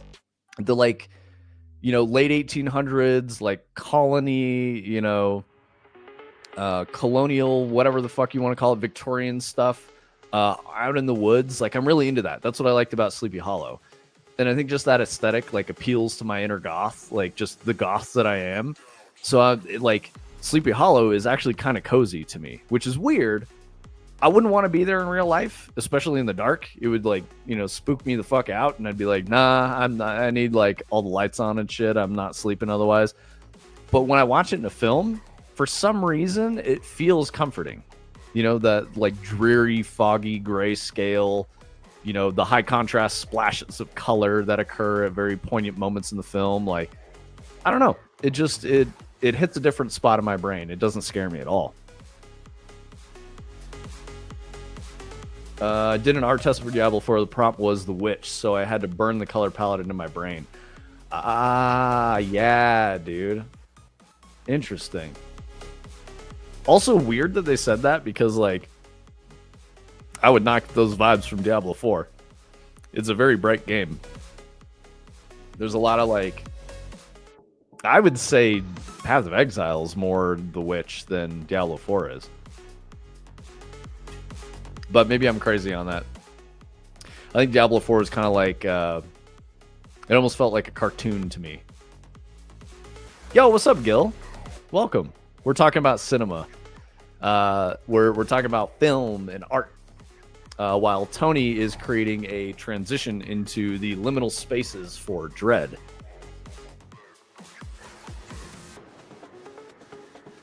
Oh, man. So the poison, I would say for me, the things that I love the most that are like really good comfort movies, I will say this, my comfort movies that I've watched too many times to count are Lord of the Rings, the trilogy. I really like it just because they're, I don't know, it's a nice, like, cozy story. If I'm looking for stuff that, like, fascinates me, Alex Garland. Like, pretty much any Alex Garland film hits right, with the exception of The Beach. I thought The Beach was kind of lame. Sci-fi stuff, I really like, you know, the litany of films that are based on Brave New World. We were talking about Edge of Tomorrow is really good. There's a lot of really good shit. Starship Troopers. I think my favorite sci-fi film is probably Blade Runner 2049. I really like Denis Villeneuve. I like Dune 1 and 2 a lot. I thought they were fantastic. Yeah, and then of course I got us onto like Gosling. So I love Gosling films. Even Fall Guy. Fall Guy was okay. But when I'm thinking Gosling films, it's like 2049 and Drive are like top of the list for me. Korean cinema is also really good. Parasite and The Host was great. If you want like a sci-fi monster movie, The Host is really good. We were talking also about City of God. Crazy movie, really good. I did also like Sicario. I like war films a lot because of military family, like very heavy military family. So like war films just hit really well for me. 13 Hours was really good. That's about Benghazi. Black Hawk Down, of course, fantastic. Saving Private Ryan's really good. Hacksaw Ridge was great. Actually, Hacksaw Ridge made me emotional as fuck for sure. And then the last movie I watched that was a war film that made me emotional was Soul Survivor. That was really good too. Oh yeah, Gil, I watch a lot of different kinds of film. And for Dread, I was watching. So the reason we got on this tangent is because I do like creative vision stuff for Fractal Grove. That's my role in the business. I do a lot of other things too, but that's kind of like my primary role. So for research for Dread, I don't typically watch horror films on my own. So I watched a lot of psychological horror. So I watched the notable ones for me were American Psycho, Eraserhead was really cool and interesting. Those two stuck in my brain really well. There were a couple of others that I was like, like Vivarium was one of those. I think it was a poor adaptation to film or whatever it came from, a poor application of film, like a feature-length movie. It would have been better as like a Black Mirror episode, but there's definitely a part in Vivarium that inspired stuff in Dread, which you guys will see. There's going to be some fractal stuff happening. The main antagonist, I guess, will be a fractal. So yeah, that'll be really cool. Let's see. I like timeless movies, those which you can watch today and their plot and even sound effects can easily top the chart today. Yeah, totally. So do I. Yeah, I've watched a lot of old movies. I've always been watching movies. I think I got in the habit. I was basically raised by a single mom, and so on weekends we would go. I want to say it was like Friday evening or like Saturday morning. It was Saturday morning. We would go watch like two movies. We would do like a double feature. We did that for years. So we would just go watch two movies, and it was basically any genre. I got to pick one, and she would pick one, and we would just watch two movies. So we did that for a very, very long time. I don't even know how many years, but it was like kind of a ritual that we had, which is awesome. It was great. Let's see. Oblivion. Yeah, I liked Oblivion a lot too. That was with Tom Cruise too, right? Kind of like Edge of Tomorrow. But I say kind of like Edge of Tomorrow, but like really nothing like it. Just more that it was a sci-fi movie. That has Tom Cruise in it. Yeah. I also liked Oblivion. I feel like people like didn't enjoy it, but it has kind of like Prometheus vibes in aesthetics. I thought it was really cool. I liked it a lot. The drone noises, yeah, I don't remember those, but I remember really liking that stuff too. Like, I don't specifically remember them, but I know what you're saying. Like, that stuck as like a cool thing. I'm with you on that. Train to Busan was also good. That's the zombie movie, right? Korean zombie movie. Oh, I missed that message. Most AAAs will pick a major reference that isn't one-to-one for what they're building to see how the artist puts their spin on it, like the art directors did for the project. Also, something that doesn't match the game can be taken as the dev stealing ideas. Oh, okay, that makes more sense, Adder. Diablo 4 reference boards were specific era, historical environment, oil paintings, and a few different movies. I got it. That's really good insight. You know, I've never been a commercial artist in that regard, and like not been a part of that process in video games. So I'm always super curious, and I love that shit. Like at my time in the game industry, I always like culturally related to artists way more than I did to designers. I could get along pretty well with engineers because like my wife is an engineer, my business partner is an engineer. I can speak engineer relatively well, right? At least from a personality standpoint. Designers, I do not fucking vibe with at all. I do not get along with designers. And I think it's really funny because I am one. Like, that's my whole thing. That's like what I built my whole career on. And like, I don't know, man. I think designers are kind of like petty bitches sometimes, and they do bad jobs. So that's probably why they don't like me. Very chunky and extraterrestrial. M83 is a great choice for the OST. Is M83 a band? Or like a... I don't know what M83 is. Adder makes them feel scary. Oh, the noise makes them feel scary. Yeah, totally. Yeah. I'm with you on that. I know what you're saying now. Parts of it are a slog in American Psycho, the book. I mean, I think Anime was telling me to read American Psycho 2, but I don't know if I want to read it. What am I reading right now? I'm reading Brave New World again, because last time I read it was like 20 years ago or more. No, not 20 years ago. Like almost like 18 years ago, but still. So I want to read Brave New World again. Fantastic book, by the way. Everyone should read it. It's one of the most banned books in the world, so go read it. It's good. 11 angry men. 2 angry men. No, I know what you're saying. Shawshank Redemption. Yup. Terminator 2. Yup. Dude, we covered both of those, Gil. Good shit. Gattaca. Yeah, exactly. Gattaca's based on Brave New World. M83 is an electric rock band. Okay, cool. All right. Well, yeah, I definitely remember liking the soundscape. We did talk about Fight Club too. We were suggesting that movie was better than the book. Even Chuck Palahniuk says the same thing. He thinks the movie's better than the book. And that got us on to Choke, which I also really like because I like Sam Rockwell. If you like Sam Rockwell, Moon is fantastic. I know some people don't like Moon, but I fucking loved Moon. That's like my type of shit. I'll watch that shit all day. Broke the first rule. We don't talk about Fight Club. Collusion in chat. You guys are sharing that in DMs. You have the Fight Club book? Yeah, I'm sure the book is really effed up. The movie is really effed up. They have a lot of variety. You recognize the Midnight City beat immediately. Like 1.3 billion listens on Spotify. All right.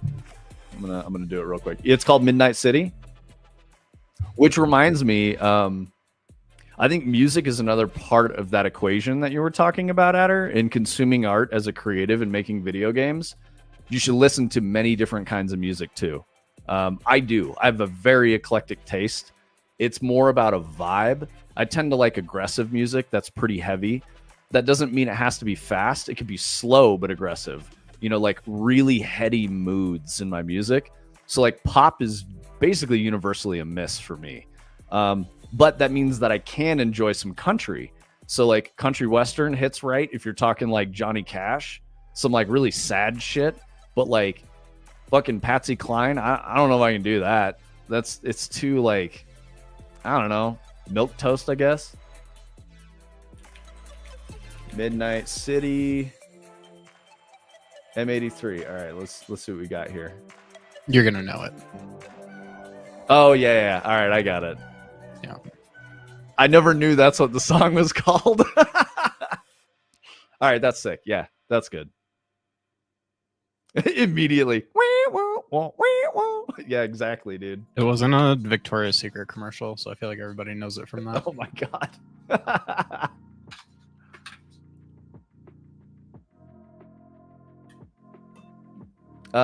What's Johnny Mitchell? Joni Mitchell? Yeah, I don't know what you're going for there, Gil. Help me understand. That's so funny. Everyone's like, yeah, immediately. Rare Tony Gooner lore. Big Yellow Taxi? Are you talking music, Gil? And yeah, did you mean Joni Mitchell? I know Midnight City because there's an Eric Prydz like official remix of it, and I'm a big Eric Prydz fan. But when it came out, I was like, oh yeah, that's the Victoria's Secret song for sure. Yeah, the band I listened to the most, so I did listen to a lot of fast, aggressive music when I was a kid, you know, metal, industrial. That was like the music I listened to as an angsty teen, you know, that got me really into music. Nin is probably the band I've listened to the most. Love 9 Inch Nails and Trent Reznor as a musician. Fantastic. You know, I guess Aries is getting mixed reviews, but I'm sure the soundtrack is immaculate. People say the music's good. Yeah, I'm sure it's immaculate.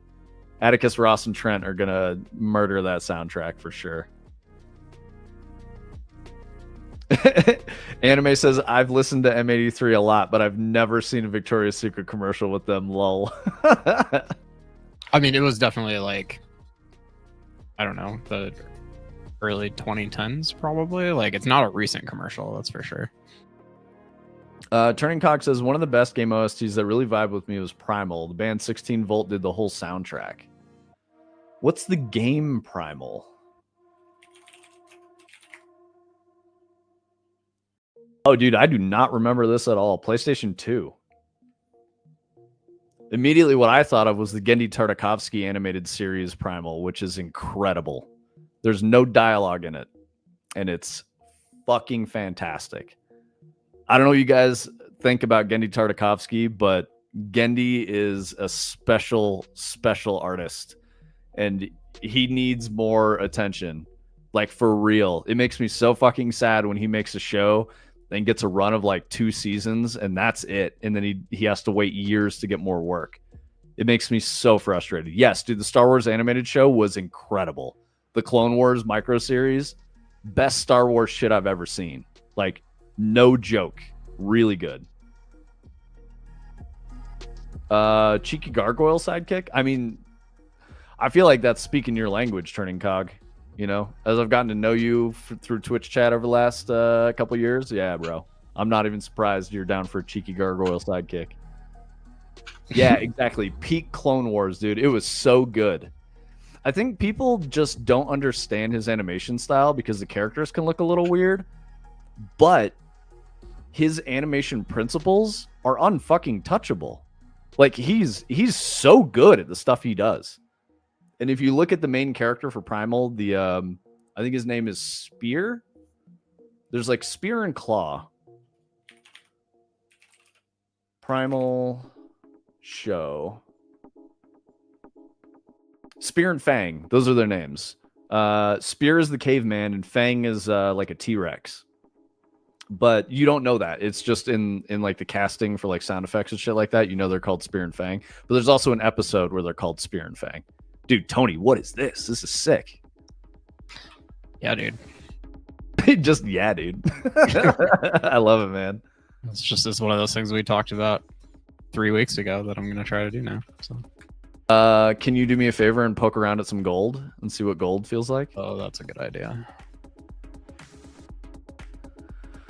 Yeah.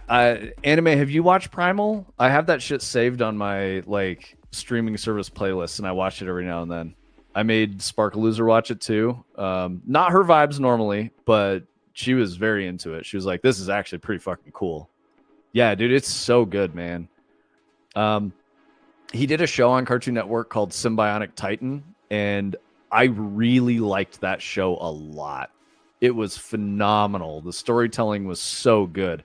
It reminded me of cartoons that you would get in like the late 80s, early 90s, where like the story carried everything. And dude, it got canceled. It fucking broke my heart. I was like, nothing is wrapped up. I don't know how this is going to end. What the fuck? It's dead? It hurt so bad, man. So I really hope Gendy gets the fucking appreciation he deserves, because that dude does special stuff. And animation, I think, is an art form, you know, especially like traditional hand-drawn animation. It's fucking dying. And like, we need more Gendys. Tony, that looks dope. This looks crazy. That is spooky as fuck, man.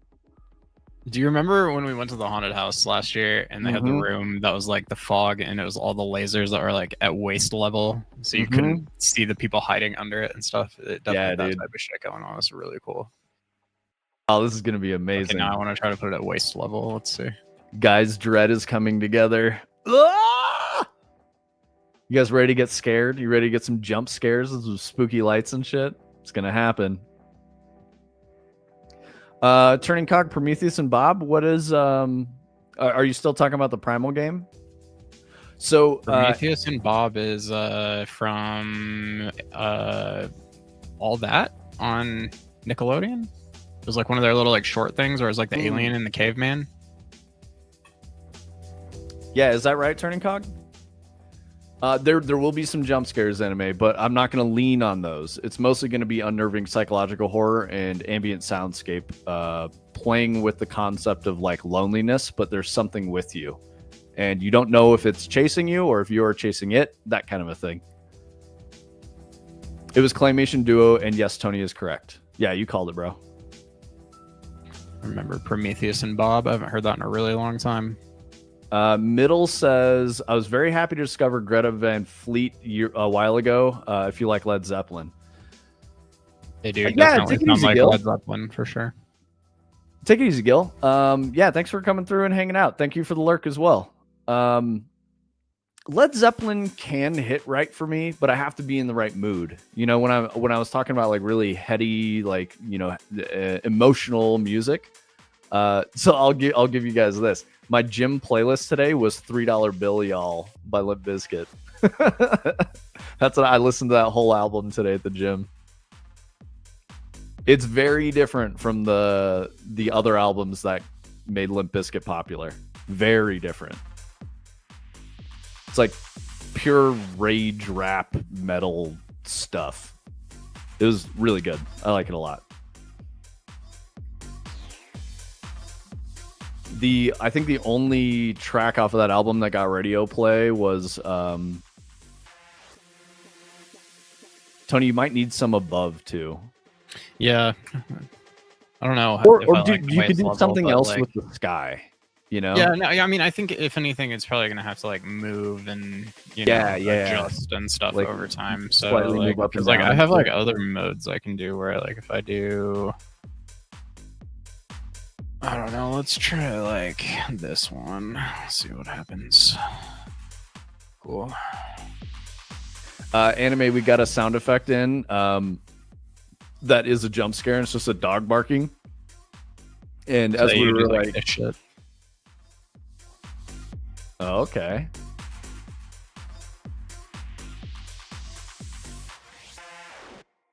Slow it down so that it's like a sweep, almost like an eye looking for you. I think that'll be. I have one that's like that. Let's see, because like we could do like this one that is like. Yeah, I don't know. Lasers, or this one, or like, let's see, this one, a little more dynamic than the one we started with. Oh, anime. My only issue with the logo April made is that it's too chunky. Like it has too much alias line in it and looks like pixel art. And I would want it to be more like a vector graphic where it's smooth on the edges. I think that would be perfect. And a little bit of white in the drop shadow, because we're going to use white, black, and yellow for like the antagonist spooky colors.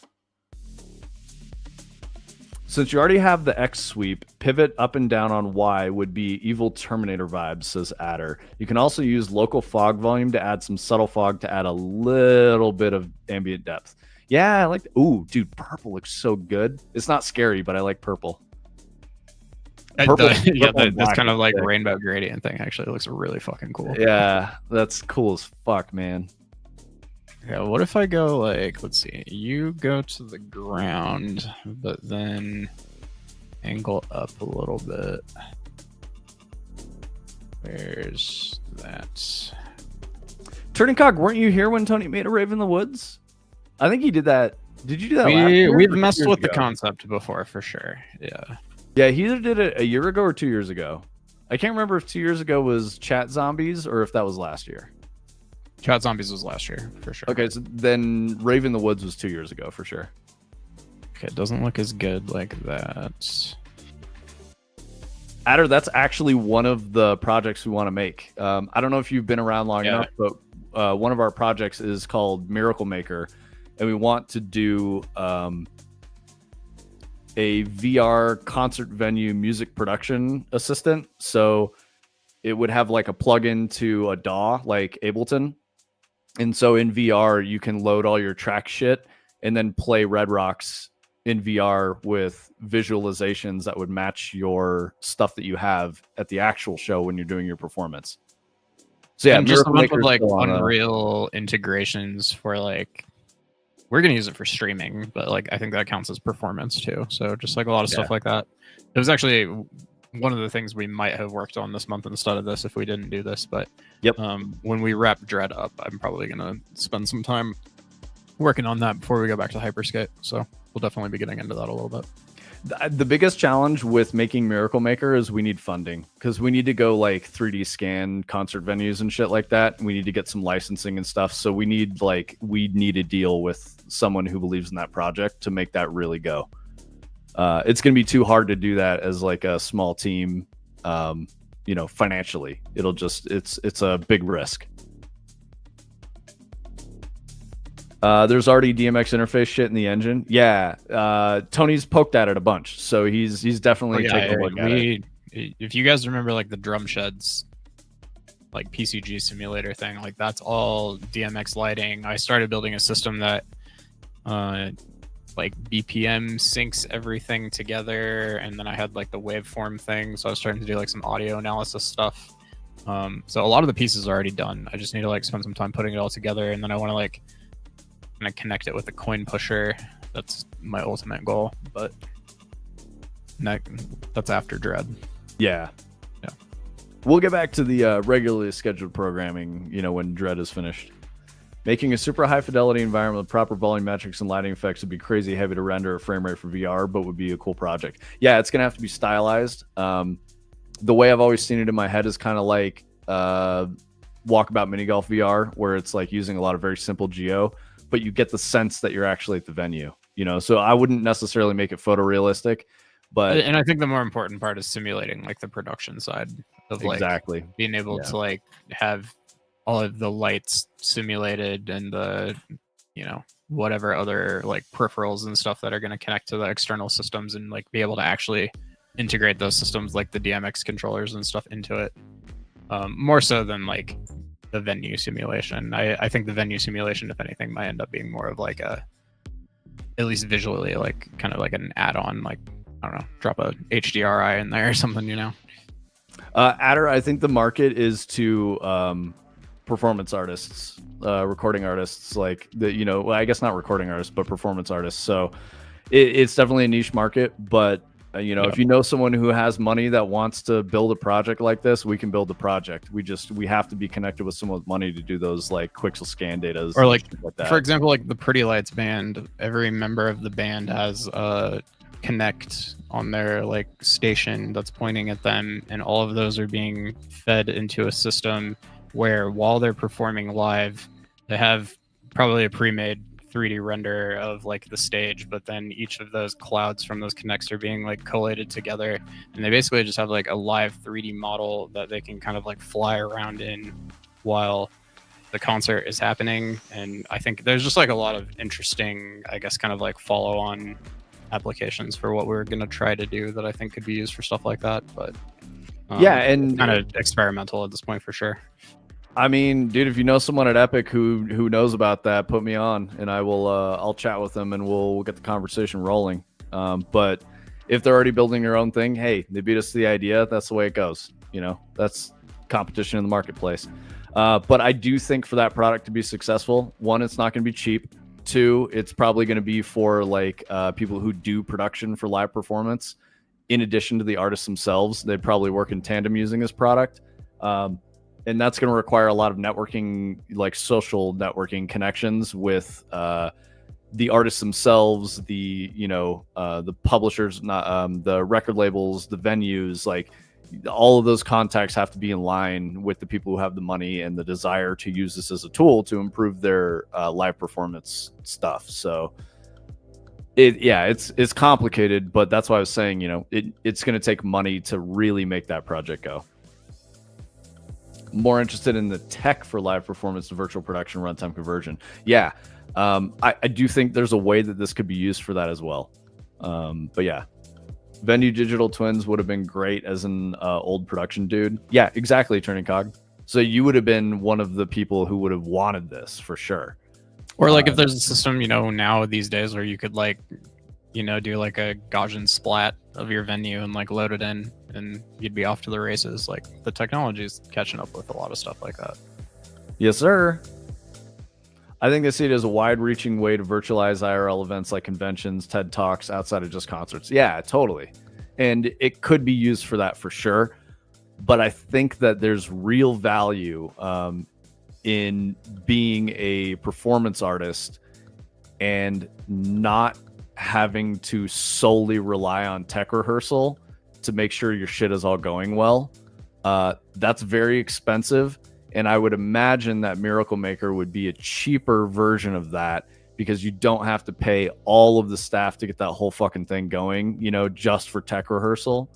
So I could see that working and being a cheaper way to do it virtually instead of doing it live.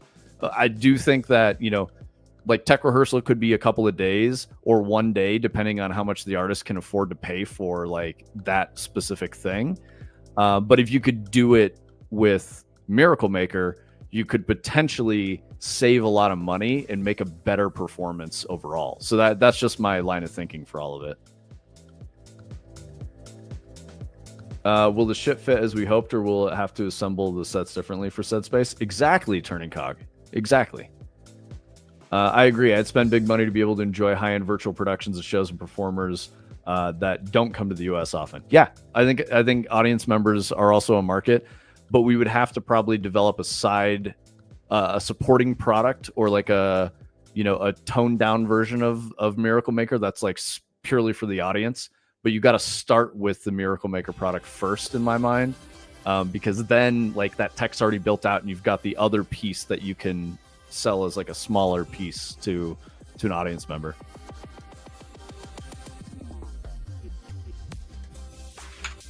I think virtualizing concert footage into a relivable experience is definitely a way to go, and I'm sure that people are already trying to do that right now. I see Miracle Maker as something bigger than that. More useful, more of a tool, but yeah. Could be an Apple Vision Pro thing, which reminds me, I read something that said, it might have been a tweet, so take it with a grain of salt, but I heard that Apple is pausing development on the Vision Pro because it's not doing so hot. Yep. And that's a fucking bummer. And they were planning on making like an M5 version of it, and now they've announced that they're not going to. So Turning Cog, when you think about it from a business perspective, you just have to be like, knowing the market is small, what does it cost to make the product? And then how much do you have to charge so you don't go out of business by making it? So that's the thing. If we're selling it to artists and, you know, music labels and shit like that, it's going to be expensive. Like, prohibitively expensive for the casual user. It just has to be. And that's why I think there's a side product that's a, you know, think like Photoshop versus Photoshop Elements, right? It'll probably be something like that.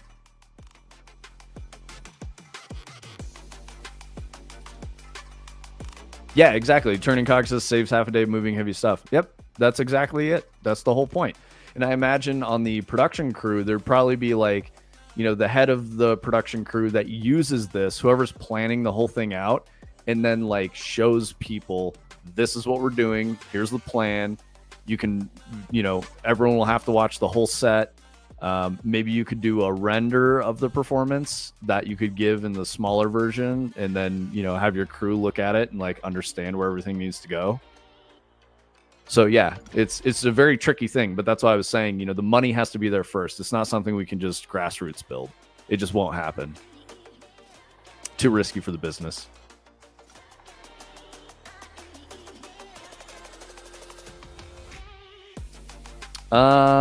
Sweet. Got some Blue Angels stripes going, dude. Go Navy. I was thinking it looked a little LA Lakers, but sure. Oh yeah, that's true. Military, it's in my brain always. I've been to so many Blue Angels air shows. It's crazy. Probably like 30 in my lifetime. Nice circus tent. That's rude, Turning Cog. I have a innate disdain for the circus. I did go to Ringling Brothers, Barnum and Bailey or whatever circus back when they were still alive and doing their thing. I think I've gone to 2 of those. That was a weird fucking thing to see in person. It was cool. There's a lot of problems with it, but it was cool. I don't know. Different times, right? Late 80s, early 90s. Very different times. Not good for the animals.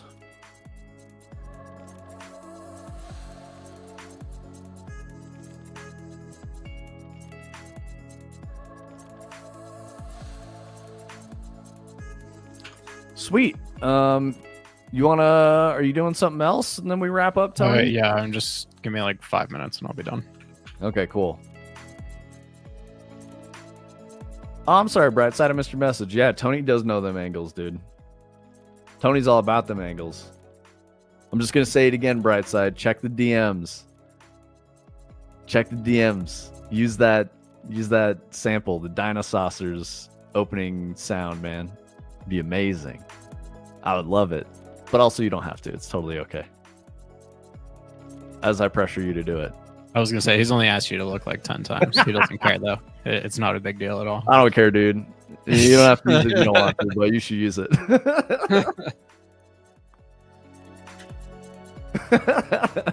I'm glad I got a lull out of turning cock for that.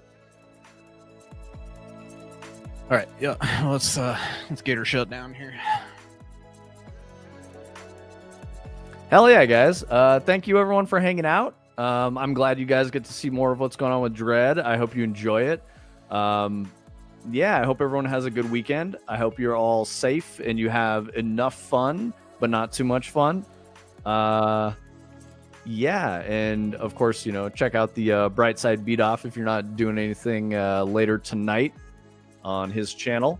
It's good shit. Yo, what's up, Dre? Welcome, man. It's been a while. I assume you've been lurking. Have you been, following the whole stream today? Yeah, thank you, Brightside. You too, brother. Are you releasing Slice and Dice next week? How's your thing going? Not trying to put you on the spot for that. Omni, that is inappropriate language with no context. I allowed it. I did too.